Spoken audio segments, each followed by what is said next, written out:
Olá, minhas irmãs, a paz do Senhor, tudo bem? Bem, vamos lá, gente. Hoje nós vamos começar aí o primeiro capítulo do livro Mulheres Extraordinárias, da pastora Elaine Cardoso. E como primeira característica aí de uma mulher extraordinária, o livro traz como proposta uma mulher altruísta. Então, uma mulher extraordinária, ela é altruísta. E o texto que a gente vai tratar, que a gente vai ler aqui, né, a mulher que vai ser citada aqui como uma mulher altruísta, é uma das prostitutas da história de Salomão, né? Quantos aqui lembram daquela história, né? A gente vai estar lendo aqui agora. Eu quero convidar vocês a estar abrindo aí a Bíblia de vocês, ou então pelo menos acompanhar a leitura no livro de 1 Reis, capítulo 3, do versículo 16 até o 27. Eu vou estar lendo toda a história, né, dessas duas mulheres, para a gente poder entender melhor o que é ser altruísta. E aí desde já, eu quero te dizer que não atente para a atitude de Salomão. Esse texto ele é muito conhecido porque, né, é nele que o pedido de sabedoria fica aí, né, demonstrado realmente. Mas observe as atitudes dessas duas mulheres, dessas duas prostitutas. Então, 1 Reis, capítulo 3, do versículo 16 até o 27. E diz assim o texto: Certo dia, duas prostitutas compareceram diante do rei. Uma delas disse: Ah, meu senhor, essa mulher mora comigo na mesma casa. Eu dei à luz um filho e ela estava comigo em casa. 3 dias depois de nascer o meu filho, essa mulher também deu à luz a um filho. Estávamos sozinha e não havia mais ninguém na casa. Certa noite, essa mulher se deitou sobre o seu filho e ele morreu. Então ela se levantou no meio da noite e pegou o meu filho enquanto eu, tua serva, dormia, e o pôs ao seu lado. E pôs o filho dela morto ao meu lado. Ao levantar-me de madrugada para amamentar o meu filho, ele estava morto. Mas quando olhei bem para ele de manhã, vi que não era o filho que eu dera à luz. A outra mulher disse: Não, o que está vivo é meu filho, o morto é seu. Mas a primeira insistia: Não, o morto é seu, o vivo é meu. E assim elas discutiram diante do rei. O rei disse: Esta afirma: Meu filho está vivo e o seu filho está morto. Enquanto aquela diz: Não, o seu filho está morto e o meu está vivo. Então o rei ordenou: Traga-me uma espada. Trouxeram-lhe e ele então ordenou: Cortem a criança viva ao meio e dê a metade a uma e a metade a outra. A mãe do filho que estava vivo, movida pela compaixão materna, clamou: Por favor, meu senhor, dê a criança viva a ela, não a mate.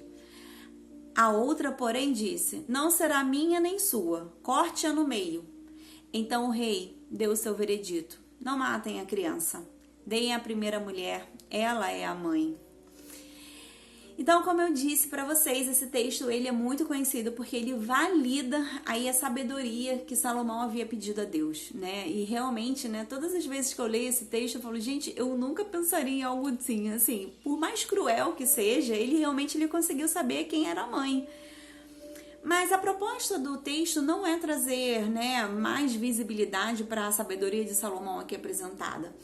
A ideia desse texto em especial é trazer a atitude altruísta de uma dessas mães. Bem, antes de mais nada, vamos definir o que é altruísmo, né? Quando a gente fala de altruísmo, nós estamos falando de pessoas que têm uma característica e a capacidade de realizar ações pensando no bem-estar da outra pessoa, mesmo que para isso ela tenha que se sacrificar os seus próprios desejos, os seus interesses de vez em quando. O altruísmo, ele é o oposto do egoísmo. Bem, então o que é ser uma pessoa altruísta? Você consegue pensar em alguém que ela pensa no outro primeiro, sabe? Nada para ela tá em primeiro lugar. ela tem uma necessidade, ai nossa, não, eu vou comprar, ah não, mas fulano tá precisando, eu vou comprar para ele primeiro, eu vou fazer para ela primeiro, e não necessariamente questão de ser da nossa família, ser um filho, nosso marido, não tô falando isso, aquelas pessoas que realmente são altruístas, né, que tem aí uma dedicação pro outro muito grande. Então, altruísta é isso, é quando o outro tem mais valor do que eu mesmo. Bem, nós possuímos aqui nesse texto duas mulheres e elas ambas são mães, só que elas possuem atitudes diferentes. E aí eu queria te convidar a pensar na nossa igreja, na nossa família, no nosso trabalho, na escola, na faculdade, sabe? Em lugares onde geralmente nós temos o mesmo objetivo, né? O objetivo das pessoas que estão ali são os mesmos, mas as atitudes são diferentes. Como assim, Viviane? Por exemplo, se você está na escola fazendo o ensino médio, você está ali lidando com várias pessoas que têm o mesmo objetivo que você, concluir o ensino médio. Mas não necessariamente elas têm atitudes iguais. Alguns alunos vão estudar muito para poder conseguir não colar e concluir o ensino médio. Outros não vão nem pegar no caderno, eles já vão direto para a cola. Então são atitudes diferentes, mas com o mesmo objetivo. Então eu queria te convidar a pensar em locais assim onde você realmente tenha contato com mais pessoas, né? E a gente não quer aqui jogar a luz sobre a mãe que possuiu a atitude errada, né? Porque venhamos e convenhamos, ela conseguiu usar todas as qualidades negativas para uma mulher, né? Ela conseguiu mentir, ela conseguiu omitir, ela conseguiu enganar, ela usou todas as características negativas, mas a gente não quer falar sobre isso, né? A gente não quer trazer luz para ela. No entanto, a gente precisa concordar que muitas das vezes, quando a gente caminha com Cristo, a gente vai ter pessoas desse tipo no nosso redor, né? Pessoas que visam sempre o próprio interesse. E a palavra, ela não nos instrui a ser dessa forma. E em Filipenses 2, do versículo 3 ao 5, diz assim: não faça nada por ambição egoísta ou por vaidade, mas humildemente considere os outros superiores a si mesmo. Cada um cuide não somente dos seus interesses, mas também do interesse dos outros. Seja a atitude de vocês a mesma de Cristo Jesus. Você acha que isso é uma atitude egoísta ou altruísta? O Senhor está nos convidando a olhar para o outro também. Não necessariamente somente cuidar, não somente ambição egoísta, não somente vaidade, não. Olhar para o outro, ajudar o outro. Agora, eu queria te convidar a analisar a atitude das mulheres citadas no texto que a gente leu. Qual das duas teve a atitude de Cristo, minhas irmãs? A primeira, que abriu mão do filho apenas para não vê-lo morto, ou a segunda, que não estava nem aí se a criança ia ser morta ou não. Uma pessoa altruísta, ela é impulsionada a um comportamento, ela pensa além de si mesma. E apesar dessas duas mães serem prostitutas, então a realidade delas não era uma realidade fácil, como citado no próprio texto, né? O texto fala, eram duas prostitutas. A primeira amou a criança. E a ponto de ela abrir mão da sua própria maternidade somente para não ver essa criança sofrer. E se você estivesse no lugar da primeira mãe, você abriria a mão do seu filho, minhas irmãs?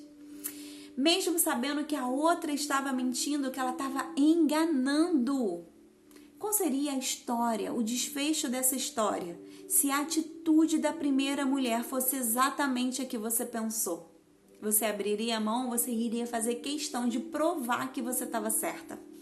E aí eu gostaria de te fazer algumas perguntas para que você pensasse nos próximos dias. Será que se você fizer uma autoanálise, você vai conseguir se ver como a primeira mulher ou como a segunda mulher? Uma mulher que abre mão dos seus interesses próprios ou uma mulher que não importa, ela quer aquilo que ela quer e ponto final? Será que praticamos o ato de amar sem esperar nada em troca? Ou será que você fica esperando a oportunidade de mostrar, de fazer questão de cobrar aquilo que você fez pelo outro? Será que mediante uma sentença contrária à nossa vontade, nós teríamos a sabedoria de aceitar que nós perdemos? Essa é uma parte muito difícil, né? Aceitar que perdeu. De frente a uma situação ao qual você se vê perdendo alguma coisa que você queria muito, será que você pensaria em si própria ou será que você pensaria no outro? No caso do texto, na criança. Até onde vai a nossa busca, minhas irmãs, por satisfação pessoal? Será que existe um limite? Bem, se a sua resposta for não, não existe um limite para minha satisfação pessoal, eu gostaria de te convidar a repensar. Repense, minhas irmãs. Bem, algo que temos que ter em nossa mente é que a sabedoria de Deus, ela nunca falha. E mesmo quando nós aparentemente saímos prejudicadas, Deus sabe do amanhã. Nós não. Fazemos pelo outro sem esperar nada em troca sempre vai nos gerar recompensas divinas e eternas. O que vai definir são as nossas escolhas mediante aos impasses da vida. Bem, eu te convido a fazer uma autoanálise e identificar se você é uma mulher altruísta ou não, nos lugares onde você frequenta. E seja boa, minha irmã. Um conselho que o livro dá e que eu acho muito válido replicar: seja boa, faça o bem, porque de Deus vai vir a recompensa. Não se esqueça, Deus é fiel e justo. Encerrando aqui, como vai ser a sua oração hoje? Quero te fazer refletir sobre isso, sobre a característica altruísta da mulher extraordinária. A sua oração hoje vai ser de arrependimento e confissão, afinal de contas você reconhece que você erra muito nessa área, você pensa demasiadamente em si mesmo. Será que a sua oração hoje vai ser profetizando sobre a sua vida, que você vai ser uma mulher mais altruísta? Ou será que essa oração de hoje vai ser uma gratidão ao Senhor, porque você compreende que você já está caminhando nesse caminho? Na hora da prática de hoje, a pastora traz a seguinte proposta: pesquise o que é altruísmo e por que ele é tão importante para a nossa vida. Então eu te convido a pesquisar no Google, a pesquisar no YouTube sobre o que é altruísmo, para que você possa entender melhor e ver realmente, sabe, aonde o Senhor quer nos levar a caminhar. Nós temos hoje 2 desafios até o nosso próximo encontro. Primeiro desafio: seja uma ouvinte cuidadosa. Dedique atenção a uma pessoa sem a necessidade de falar algo. Isso é extremamente altruísta. Porque é natural, quando uma pessoa vem falar com a gente fica pensando naquilo que a gente vai falar. Então dedique tempo para alguém, mas um tempo de qualidade. Olhe para a pessoa e deixe ela falar. Mas não deixe ela falar de uma forma com que ela vai se sentir sem importância. Não. Olhe para ela, sabe? Dedique atenção para essa pessoa. E segundo, comemore a felicidade de alguém que vier lhe contar uma vitória, como se fosse a sua vitória. Essa também é uma característica de uma pessoa altruísta. Então, dois desafios até o nosso próximo encontro. E se você não conseguir concluir até ele, mantenha ele no seu pensamento até você conseguir concluir. Ser uma ouvinte cuidadosa e comemorar a felicidade de alguém. Se possível, minhas irmãs, faça isso com uma mulher, sabe? Façam essas 2 atividades. Se não for possível, se não aparecer nenhuma mulher querendo desabafar, o que é muito difícil, porque mulheres gostam de conversar. E se não aparecer também nenhuma mulher, né, falando sobre uma vitória, faça isso com um homem. Mas quando aparecer uma mulher nessas 2 situações, que você possa trazer à sua memória esses desafios. Bem, essas são as dicas para uma mulher extraordinária alcançar a atitude altruísta. E eu quero finalizar esse vídeo falando a seguinte frase para você: minhas irmãs, um passo de cada vez para que você se torne a mulher que você nasceu para ser, uma mulher extraordinária. Fica com Deus e até o nosso próximo encontro. Tchauzinho!